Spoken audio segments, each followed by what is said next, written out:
dañuy def un gros et grand coucou à coach Cheikh Tidiane Gomis mu nekk ki nga xam ne moom moo ñu teewal fële na la ca Cameroun CAN bu 2022 Alioune Sow dafa mel ni fu mu toll ni géewum sport gi xaw na yëngu torop te li nga xam ne ni moom moo di match Sénégal Zimbabwe nekk na loo xam ne li ñuy wax rek wéy guy tuur gaal kenn du ko wéy ci tefes dafa mel ni commencé naa doy waar de. Oui, man surtout li ma gën a jàpp enfin je sais pas je crois que la question c'est lié au match du Sénégal et puis surtout par rapport ak li ma gën a jàpp mooy cette analyse justement de Cheikh Tidiane Gomis l'autre jour bi ñuy def l'émission donc Kepargui à la radio parce que c'est vrai que moi je n'ai pas eu la chance parce que j'étais préoccupé à bien autre chose ça fait que je n'ai pas regardé le match du Sénégal contre Zimbabwe mais bi ma déggee Cheikh Tidiane Gomis wax ak et puis d'autres analyses ak ñoom Pape Makhtar Diallo et puis Moustapha Diop eh ben j'avais compris que ni ñun Sénégal gagné na mais vraiment dafa gagné au forceps c'était très très dur bi ñuy gagné et que loolu est-ce que dal na xel finalement parce que ñu xam ne dañu jóg ñu ne tey jii nii dañu bëgg fexe def seen kamtalaay kàttan ba gagné coupe bi parce que y en a marre justement Sénégal nekk di football depuis dans les années 60 53 54 coupe d'Afrique ma dégg nekk xale dégg Ablaye Diaw di ko wax Sénégal di reyante ba tey mënul am coupe d'Afrique ren ñu jóg jéngu ne ñoom Macky Sall bi ñu toogee biir palais ñu leen di jox drapeau bi Macky Sall leen di drapeau ne leen ñun bëggatuñu ay final ak yi demee noonu dañu sonn on veut la coupe comme tous les autres pays parce que le Sénégal est un grand pays de football de par son histoire mais aussi de par justement ces grandes personnalités qui sont passées par là et qui ont justement fait beaucoup de plaisir aux Sénégalais dans le monde du football donc forcément loolu faisant ça fait que effectivement donc ñu bari seen xel dafa nekk ni il faut absolument que cette fois-ci que ñu am la coupe d'Afrique parce que y en a marre et encore y en a marre maintenant est-ce que ça suffit de parler et de dire oui il faut qu'on l'ait parce que pendant ce temps-là les autres ont envie de cette coupe d'Afrique là les autres qui l'ont déjà eu et encore eu plusieurs fois ñoom dañuy ñëwaat pour am ko je pense à l'Algérie je pense à l'Égypte même si hier il a perdu contre le Nigeria je pense aussi aux grands pays de football tels que la Côte d'Ivoire ou je ne sais plus moi les autres pays qui sont quand même qui ont été champions d'Afrique par rapport ak Sénégal bi nga xam ne moom mosu ko am est-ce que yaakaar mën nañ ko ne di am yaakaar pour espérer que ni très rapidement à la fin de cette compétition autour du 5-6 février que ñu mën a ne Sénégal indi na coupe bi donc ci réew mi que joueurs les footballeurs sénégalais indi nañu mbir mi nu mu tudd coupe d'Afrique bi ci réew mi est-ce que loolu dina am est-ce que qu'est-ce qu'il faut faire est-ce que wax bi rek ça suffit moi je crois que je leur souhaite avec justement xol bu gën a yaatu maa ngi leen di souhaiter pour ñu am la coupe parce que le Sénégal en a besoin le Sénégal ñu ngi koy wax c'est un grand pays de football un pays boo xam ne wax dëgg yàlla ñi fi jaar ñëpp maa ngi fàttaliku ndem si yàlla Joseph Koto maa ngi fàttaliku ndem si yàlla ñoom Jules François Bocandé ces grands ñoom Oumar Youm quand on était petit moi je me rappelle maa ngi fàttaliku d'ailleurs ça me fait penser à un truc il y a 20 ans 25 ans au Parc des Princes ñu demoon cette année donc Nantes Paris Saint-Germain pendant que Bocandé était au PSG et puis Thierno Youm était à Nantes ndeysaan ba kii di ñu dàq noonu nu mu tudd les hooligans là ñu ñuy dàq bëgg ñoon rey avec un ami je me rappelle qui s'appelait Amar Diagne qui est aujourd'hui en Italie donc yooyu yëpp faisant ça fait que ni ñun ñoo ñëpp dañ nekkoon suñu xel ces grands footballeurs là ñoom Moussa Diop Kenam ñoom tout ça donc le Sénégal a toujours été un grand pays de football ay ñoom Maktar Niang quand boobu amaana sax juddoo guñu ñoo ñëpp ces grands footballeurs là donc ça fait que le Sénégal est forcément un grand pays de football mais comment cela se fait-il que le Sénégal n'arrive toujours pas à gagner une coupe d'Afrique même une seule fois même les pays qui n'ont pas été des grands pays de football comme la Zambie etc ont eu à gagner la coupe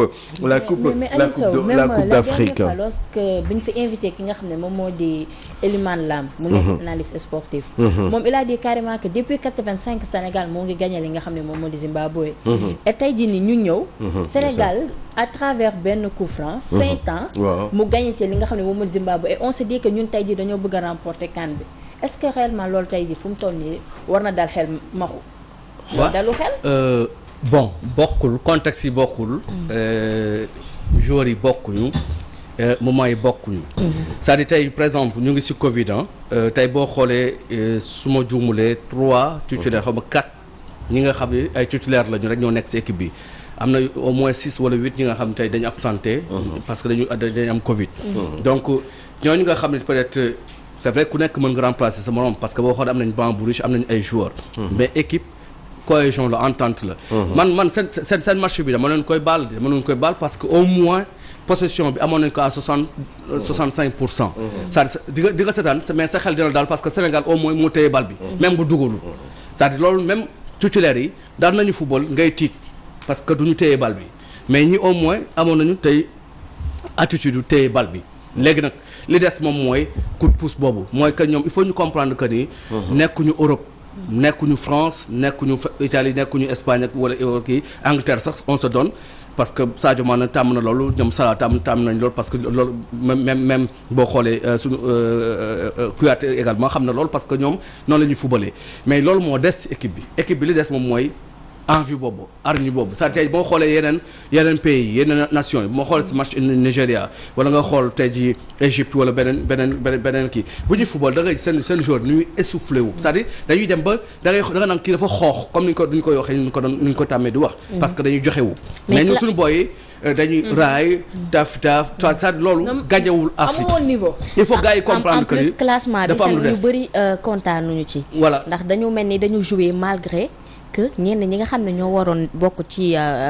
première mi-temps bi wala deuxième sax ñi war a jouer match bi yëpp ñenn ñi attrapé nañ Covid est-ce que du ci contexte boobu la ñu footballé ba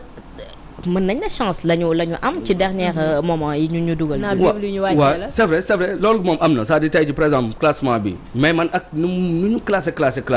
mooy sama xelal daloon na au moins maa ngi doon xëy na maa ngi naan au moins kenn duñu gagné parce que bal bi au moins ñoo ko téye. mais Maxu démb boo léegi seetaanee nag est-ce que dinañu gagné loolu moo doon problème bi. mais Maxu démb boo seetaanee nga xam ne match bi nga xam ne opposé na Nigéria ak Algérie. bokkul là tu regardes le match et tu sais que. carrément lii football la. bokkul ñii ñoo ngi joué am na niveau mais par contre. mais keroog le Sénégal on avait l'impression que tamit li nga xam ne moom moo di soleil bi dafa doon sonal li nga xam ne moom moo di. waaw non parce que ñoom 31 degré la woon bon. 13 heures la 14 heures la qualité de la pelouse aussi. dégg naa kii bi aussi maa ngi dégg Sadio Mané di ko wax nee na pelouse bi dara baaxu ci woon quoi. pratiquement bon yooyu yëpp ay kii la c'est-à-dire man li ma gën a comprendre rek moom mooy que ni c'est vrai que il faut que ñoom ñu motiver leen c'est-à-dire il faut ñu wax leen ni. préparer leen Sadio bi mooy 4e CAN garaawul c'est-à-dire am na ñoo xam ne tey ñoom garaawul xam nañu Coupe d'Afrique xam nañu Afrique mais ñi bees ñi. foo ñu xamal leen lan mooy Afrique lan mooy enjeu bi du rek damay dem gagner di déedéet loolu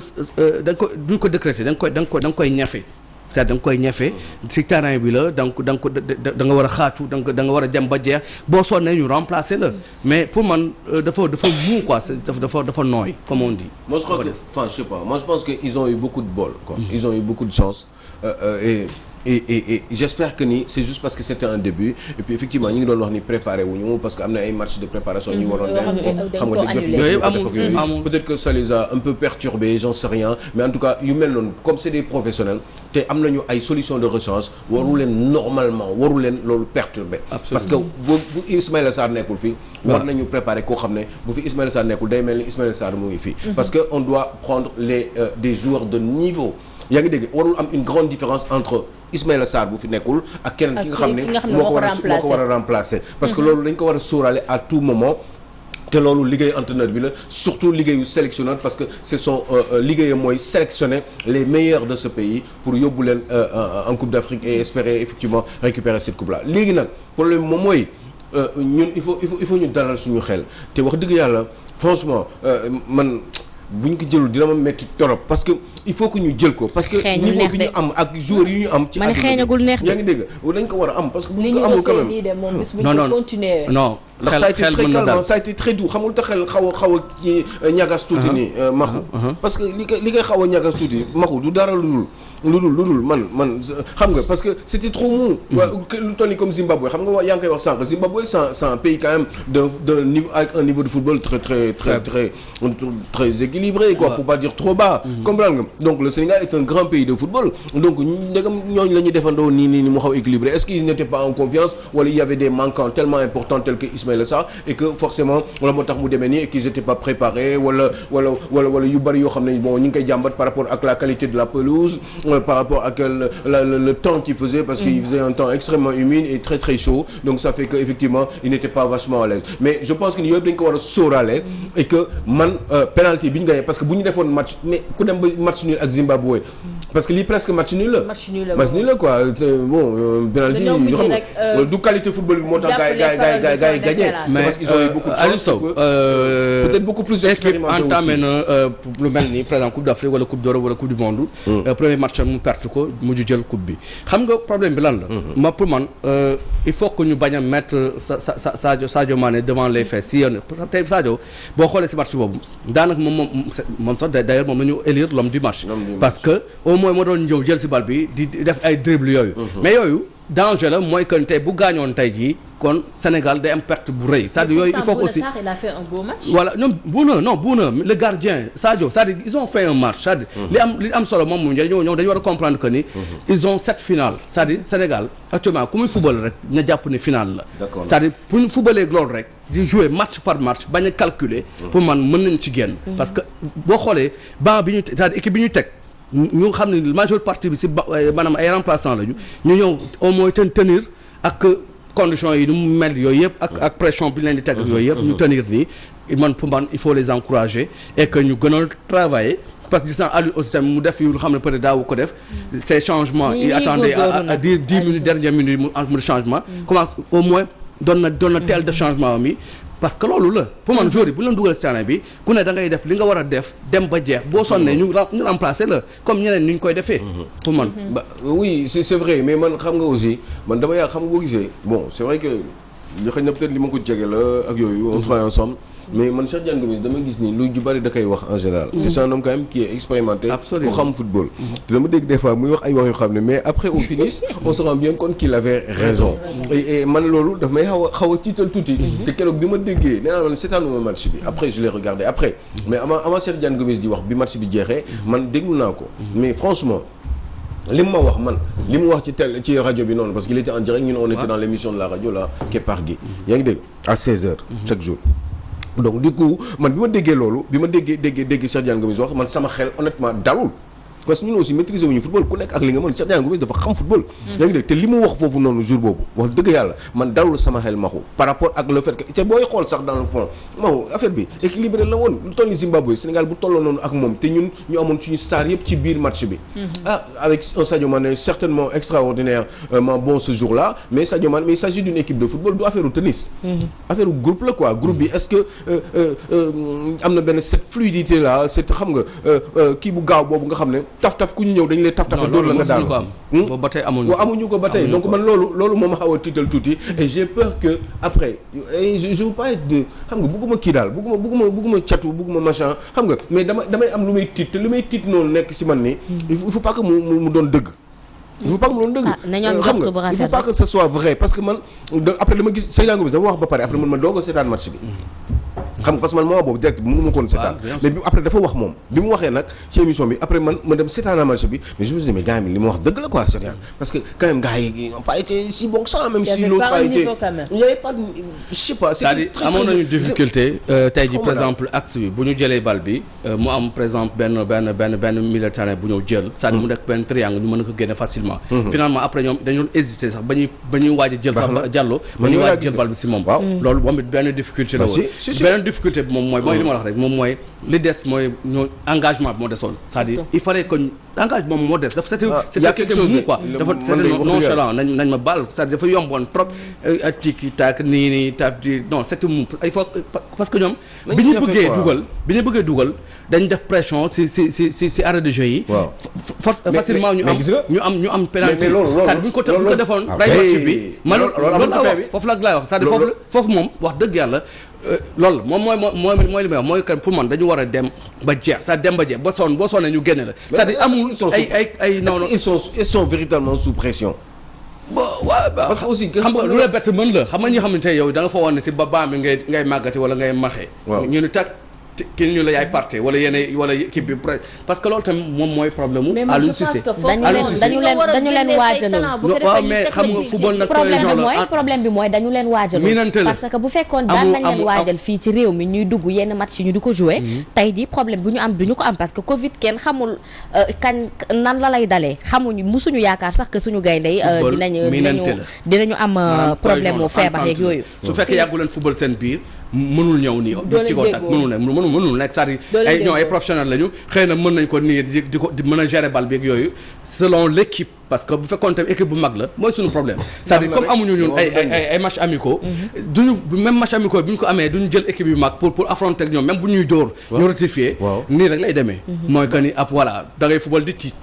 mais ñun ñu football lu sax ñun dañuy tiit. waaw da ngay tiit parce que boo xoolee affaire bi da nga naan mais lii nii. parce que ñaata temps waaw et puis ñaata temps moo leen dese sax ñaata match la ñu war a dajewaat. xool ñu nekk autour rek ak ñoom man je sais pas j'imagine le Sénégal ak l'Égypte wala l'Algérie. mais Nigéria le Sénégal ak le Nigéria bi ma gis démb ñoom ñu ne Sénégal mais est-ce que avec le même rythme là. non góob ma ko quoi. non Nigéria démb dañoo fatigué carrément ñi nga xam ne ñoo di. mais xaw nañ leen rek non mais parce que football loolu la. mais ñooñu ñëpp nga war mais da nga leen di gis ñuy essoufflé wu nga xam ne ñii dañ ils se sont donné un fond quoi c'est-à-dire am effort bi la quoi. mais il y avait un niveau mais est-ce qu'ils sont sous pression est-ce que suñu boy yi xam nga man xamuma c'est dommage quand même parce que yu mel ni Cheikh Ngomis dafa waroon ñëw en direct ñu koy parce que man li ma ko bëgg laaj.